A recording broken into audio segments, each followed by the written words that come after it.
আর ধর্মের নামে যে মিথ্যা কথা আছে তা আপনাকে আমি মাঝে মধ্যেই দেখাই। আপনি দেখেন 90 সাল থেকে যেটা আমি বলে আসছি তার মধ্যে এটাও বলে আসছি যে ধর্মের নামে যে বিকৃত ধর্ম আছে, কোরআন মাজিদের গায়ে শেষে লেখা আছে দুআ খাতমুল কোরআন, বড় অক্ষরে লেখা আছে। আমি দীর্ঘ ৩২ বছর যাবৎ বলে আসছি যে এটা যদি কেউ প্রমাণ করে দিতে পারে যে এটা আল্লাহ রাসূলের বলা দোয়া, সেদিন থেকে আমি আর বক্তব্য দেব না, জাতির সামনে সালাম দিয়ে চলে যাব। শুধু তাই, পরের পৃষ্ঠে দেখেন এক পাতা ওরও হেডনে লেখা আছে দোয়া খাতমুল কোরআন, কোরআন খতমের দোয়া। এটা যদি নবী বলেছেন এটা প্রমাণ হয়ে যায়, তা আমি আব্দুর রাজ্জাক বিন ইউসুফ আর কোনোদিন বক্তব্য দেব না। ধর্মের নামে বিকৃত ধর্ম আছে, আপনাকে এটা মেনে নিতে হবে। কোরআন মাজিদ পড়ার শেষ করলে দোয়া পড়তে হয় সুবহানাকা ওয়া বিহামদিকা আশহাদু আল্লা ইলাহা ইল্লা আনতা আস্তাগফিরুকা ওয়া আতুবু ইলাইক। স্টেজ সহ কোনো জায়গাতে কেউ কথা বলে পরিবেশ নষ্ট করবেন না। আমি আজকেই বক্তব্য শেষ করে চলে যাচ্ছি এ কথা নয়, বগুড়াতে আমার বক্তব্যের জন্ম হয়েছে। বগুড়াতে আমি সর্বপ্রথম 90 সালে বক্তব্য দিয়েছি বগুড়ায়। কাজে এই বগুড়াকে বক্তব্যের জগতে আমি জন্মভূমি মনে করি। কাজেই কোনো কথা বলে মন খারাপ করে পরিবেশ নষ্ট করবেন না, আপনি টিকতে পারবেন না, এটা আপনি নিশ্চিত বিশ্বাস রাখুন। কাজেই মন খারাপ লাগলেও চুপচাপ বসে থাকেন, আপনার আমি কিছু না কিছু উপকার করবই ইনশাআল্লাহ। আরো একটা কথা বলে থাকি আপনাকে, আমি আমার কথা বুঝতে পারবেন কেন জানেন? 90 সাল থেকে নিয়ে এখন পর্যন্ত আমি কোনোদিন কণ্ঠ সুরে বক্তব্য দিইনি।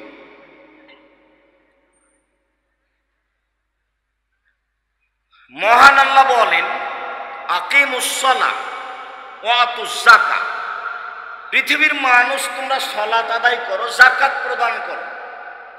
ওয়া তাসিমু বিল্লাহ, আর আল্লাহকে শক্তভাবে ধরো, আল্লাহর বিধানকে আঁকড়ে ধরো।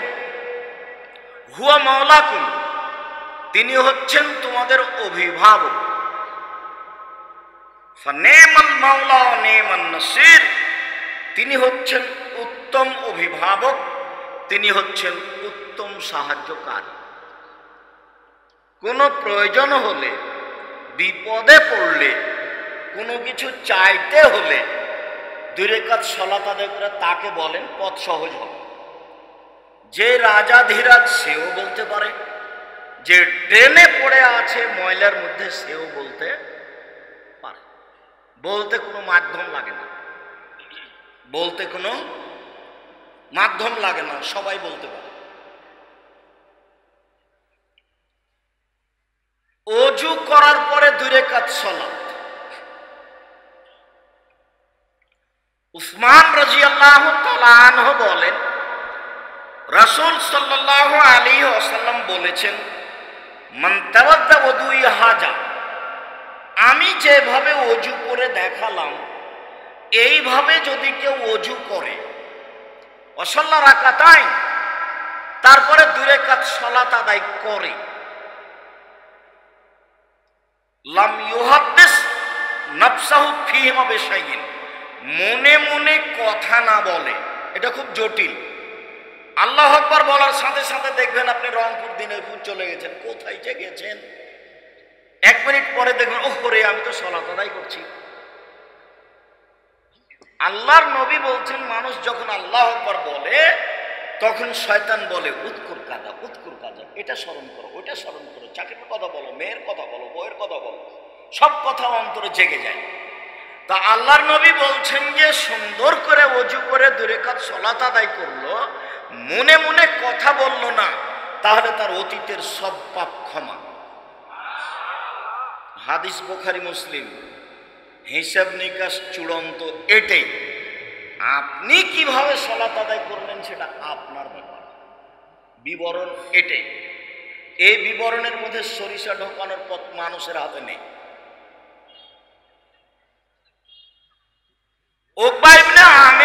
রাদিয়াল্লাহু তাআলা আনহু বলেন, রাসূল সাল্লাল্লাহু আলাইহি ওয়াসাল্লাম বলেছেন, মামিন মুসলিমিন, যে কোনো মুসলিম পুরুষ নারী, যে কোনো মুসলিম পুরুষ নারী তাওয়াদ্দা, ওযু করল, ফাহসানা ওযুআহু, সুন্দর করে ওযু করল, ওয়াসাল্লা রাকাতাইন, 2 রাকাত সালাত আদায় করল, মুকবিলান আলাইহিমা বিকলবিহি ওয়াজহিহি, মনে প্রাণে ভয় ভীতি নিয়ে, মানে আদায়ের একটা ঢং থাকতে হবে, সালাত আদায়ের একটা ঢং থাকতে হবে। আল্লাহ করে বলে রুখতে চলে গেছে, বলেই সিজদায় চলে গেছে, ওটা তো সালাতের সাথে ফাইজলামি করা।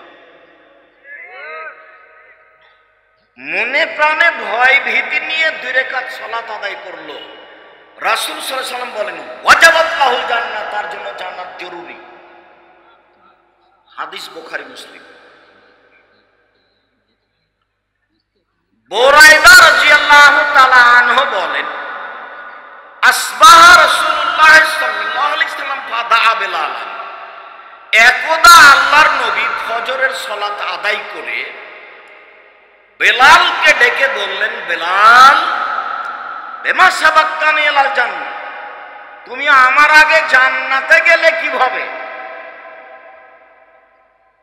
মা দাখালতুল জান্নাতা কাত্তু ইলা সামিতু খাসখাসাতাকা আমামি, যতবার আমি জান্নাতে ঢুকি দেখি তুমি আমার আগে আগে জুতা পায়ে দিয়ে হাঁটো, আমি তোমার জুতার শব্দ শুনতে পাই, তুমি আমার আগে জান্নাতে গেলে কিভাবে? এইটা আল্লাহ রাসূলের জিজ্ঞাসা বেলালকে। আল্লাহ রাসূল গায়েবের খবর জানতেন না, এই কথাই ঠিক। নইলে আল্লাহ রাসূল জিজ্ঞাসা করেন, বেলাল তুমি আমার আগে কেন, কিভাবে গেলে? গায়েবের খবর জানতে পারলে তো, হ্যাঁ বেলাল তুমি এই কারণে তো আমার আগে চলে গেছো। জিজ্ঞাসা করছেন যে আইয়ু আমালিন আরজাইন্দাক, বেলাল তুমি কোন আমলের আশাবাদী, যে আমলের কারণে তুমি আগে চলে গেলে, বলো তো ঘটনা কি? তখন বেলাল বলছেন, দেখেন, মা শান্তু কাত্তু ইল্লা সাল্লাইতু রাকাতাইন, যখন আমি আজান দিয়েছি তখনই 2 রাকাত সালাত আদায় করেছি। ওমা আসাবানি হাদাসুন কাত্ত, আর যখনই আমার ওযু ভেঙে গেছে তাওয়াদ্দাতু ইনদাহু, তখনই আমি ওযু করেছি। ও রাইতু আন্না লিল্লাহি আলাইহি রাকাতাইন, আর আমি মনে করেছি এখন আমাকে 2 রাকাত সালাত আদায় করতে হবে, আমি ওযু করেই 2 রাকাত সালাত আদায় করছি। তখন আল্লাহ রাসূল বলছেন, বেহেমা বেলাল, আমি বুঝেছি তুমি এই কারণেই তো আমার আগে আগে জুতা পায়ে দিয়ে হাঁটো। কিসের কারণে?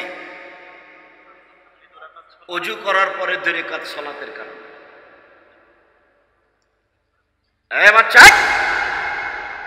ওই বাচ্চাটা এতক্ষণ ছিল, আপনি ওকে উঠে যেতে দিচ্ছেন কেন? খেয়াল করছেন না আপনি? যতক্ষণ পর্যন্ত সামনে দিয়ে যেতে থাকবে আরেকজন কথা ধরতে পারবে না। আপনি আমার দিকে এক খেয়ালে চেয়ে থাকবেন, পাখি যেন মনে করে আপনি পাথর। বিশ্বাস করেন, আপনার আমি কিছু না কিছু উপকার করবই করবো ইনশাআল্লাহ। আমি জীবনে কোনোদিন অপ্রয়োজনীয় কথা বলিনি, কেসা কাহিনী বলিনি, আজকেও বলবো না। আর যেভাবে শুরু হয়েছে সেভাবেই শেষ হবে ইনশাআল্লাহ। সম্মানিত দিনী ভাই বোন, ভদ্রতা বজায় রেখে, ধৈর্যের পরিচয় দিয়ে অল্প কিছুক্ষণ সময় বসার চেষ্টা করবেন, বিনীত অনুরোধ। আমার দিনী বোনেরা যারা আছেন, এই মেয়ে কথা বলছো কেন? আপোষে এত কথা বলা লাগছে কেন? মুখ বন্ধ করে ধীর স্থির বসে থাকুন, চুপচাপ থাকবেন, আপোষে কথা বলবেন না। উপস্থিত দিনী মুসলিম বোন, আপনাকে লক্ষ্য করে 2টা কথা বলি। নারীদের জন্য জান্নাত যত সহজ, পুরুষদের জন্য জান্নাত এত সহজ নয়। যদিও আল্লাহর নবী বলছেন, আমি যখন জাহান্নাম দেখলাম তখন দেখি শুধু নারী আর নারী। আবু সাঈদ খুদরি রাদিয়াল্লাহু তাআলা আনহু বলেন, খারাজা রাসূলুল্লাহ সাল্লাল্লাহু আলাইহি সাল্লাম ফি ফিতরিন আও আধা এলাল মুসাল্লা, কুরবানির ঈদে অথবা রোজা ঈদে আল্লাহর নবী ঈদের মাঠে গেলেন। ফামাররা আলান নিসায়ে, তিনি মহিলাদের পাশ দিয়ে গেলেন। মহিলাদের পাশ দিয়ে যেতে তিনি বললেন, ইয়া মাশারান নিসা তাসাদ্দাকনা ফাইন উরিদকুন্না আকসারা আলিন নারে, ও মহিলাদের দল, তোমরা দান করো, আমি তোমাদেরকে বেশি বেশি জাহান্নামে দেখছি। তখন মদিনার মহিলারা বলে বসলো, বেমা ইয়া রাসূলুল্লাহ, আমরা জাহান্নামে বেশি যাব কেন? তখন আল্লাহ রাসূল উত্তরে বলছেন যে তুকসিরনা লা'না ওয়া তাকফুরনা লাসিরা, তোমরা বেশি বেশি অভিশাপ করো, বদনাম করো, গীবাত করো, অপ্রয়োজনীয় কথায় জড়িয়ে পড়ো, এই জন্য তোমরা বেশি বেশি জাহান্নামে যাবা। আর স্বামীকে মেনে চলো না, স্বামীর অকৃতজ্ঞ হও, এই জন্য তোমরা জাহান্নামে যাবা। আল্লাহর নবী আবার বলেছেন যে আমি তোমাদেরকে বেশি বেশি জাহান্নামে দেখছি, তার দুইটা কারণ। এক, তুকসিরনা লা'না, তোমরা বেশি বেশি মানুষের উপরে অভিশাপ করো, অপ্রয়োজনীয় কথাতে জড়িয়ে পড়ো। দুই, তাকফুরনাল ইহসানা, স্বামীর আনুগত্য করো না, একটুতেই অসন্তুষ্ট হয়ে যাও, এই কারণে তোমাদেরকে বেশি বেশি জাহান্নামে যেতে হবে। এই দুইটা কারণ আল্লাহ নবী উল্লেখ করলেন বেশি বেশি জাহান্নামে যাওয়ার। তবে আবু হুরায়রা রাদিয়াল্লাহু তাআলা আনহু বলেন, রাসূল সাল্লাল্লাহু আলাইহি সাল্লাম বলেছেন, সিনফান মিন আহলিন নার, দুই শ্রেণীর মানুষ জাহান্নামে যাবে, লামারাহুমা, যাদের আমি দেখিনি। মুহাম্মদ সাল্লাল্লাহু আলাইহি সাল্লাম বলেন, দুই শ্রেণীর মানুষ জাহান্নামে যাবে, আমি তাদের দেখিনি। এক, কওমুন মাহুম সায়াতুন, এক শ্রেণীর মানুষ, তাদের হাতে থাকবে লাঠি, গাজনাবিল বাকারে গাভীর লেজের মতো লাঠি হবে, একদিক মোটা একদিক চিকন, ইয়াজরুবুনা বিহান নাস, তা দিয়ে তারা মানুষকে মারবে, এরা জাহান্নামে যাবে।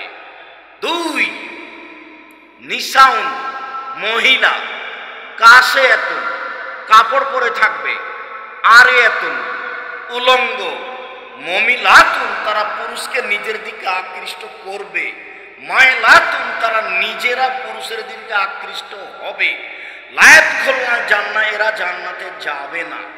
জান্নাতে তো যাবে না, যাবেই না, ওয়ালা ইয়াজিদনা রিহাহা, জান্নাতের গন্ধ তারা পাবে না। ফাইনা রিহা লা তুজাদু মিন মাসিরাতি কাদা ওয়া কাদা, যে জান্নাতের গন্ধ পাওয়া যায় 1 বছরের দূরত্ব পথ থেকে।